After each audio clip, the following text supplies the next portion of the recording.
Hello guys, welcome back to another Lumley trading video. In this one we are going to be looking at Carvana, ticker CVNA. Now this is recorded on the Thursday, not the Friday, so obviously prices might be a bit different, but overall the levels will still be the same. So obviously yesterday it is up 30% as we're recording this video, and what is kind of key to note, again, be watching out for this tomorrow, is what you can see on the overall indexes. ES, S&P 500, NQ is a NASDAQ, and YM is a Dow. What you're seeing is NASDAQ is obviously flying up 3%. This consists of obviously kind of the smaller stocks as well as mainly technology. So what this is really showing is what stocks are more moving, because obviously the Dow focuses on more of the top 30 companies, tend to be a bit more kind of strong and kind of blue chip stocks. So what you're really seeing is that kind of investors, or at least traders, are looking more at these kind of higher debt companies, ones that in this environment you usually expect to be a lot weaker, and they're kind of pumping more money in this. So it might just be they're finding them good deals now, and so it's definitely a key thing to be watching for, because you don't tend to see this kind of imbalance this often. They tend to all kind of move in sync, so definitely a key thing to be watching. But more onto Carvana as a whole, what are we paying attention to? What are key levels going forward? So on the left we have a 6 month, on the right we have a 1 year, and this is really how I do all my technical analysis on the channel and just for myself in general, because again these tend to just be really high probability. You can go back about 2 years on the channel and you'll see we were still doing analysis this exact way. So what we can see, what are key levels? $17, this is our first, $17.25 actually.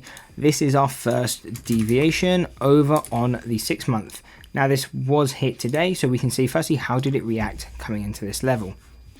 So it hit it after hours yesterday. What did we get? The normal trade pattern that we always say we look for. The first time it hits a level, we're looking for that pullback. Really good pullback location kind of from here. We can see it did pull back around 10%. Obviously didn't hit it to the cent, missed by about 10 cents. But overall, strong pullback, and even if you did wait for the actual hit, you could have still easily got that pullback opportunity. Would have been more around 4%, but yeah, definitely still there, and that's what we're paying attention to. Now, like we say, the first time we hit the level, looking at a short bias trade. The second time it hits, what I'm really waiting for is a breakthrough and to test it as a support, because if it holds, then I'm long bias.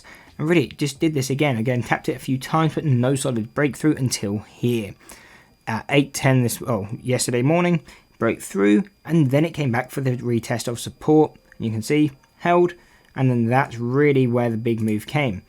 From here we did get a nice 15% bounce. So again, this is a trade plan, and this is why I quite like this example actually, was going straight onto it. This is kind of quite a crystal clear what I'm looking at and how I personally trade. So you can see when I'm doing these levels, what I'm looking at when I'm looking at these levels. First time it hits, pullback. When it breaks through, looking at it as a support if it holds long bias. So it's really kind of clear to see that today would have been a relatively easy stock to trade today. Now, if we break this and we continue up, looking for that exact same basic trade pattern into $25.25, then on to $30 dead on, then going on to $42, $55.50, $70.50, $116 and $160. But obviously, some of these levels, we're at $17. Are we going to hit 160 anytime soon? Most likely not, but again, it's better to be prepared. We provide you all the levels to both the support and resistances that we're paying attention to, because, again, you never know really what's going to happen. You might be watching this a month down the line, and these levels will still be quite significant, especially these higher ones, probably the 70 and above. Even a month down the line, these levels are going to be quite significant. And the reason as well they're so wide is it's just on price movement. The stock went from $170 down to $3. When you're having this kind of move, obviously the deviations are going to be wide, because there's so much data on kind of different price averaging going on that it just makes them very wide.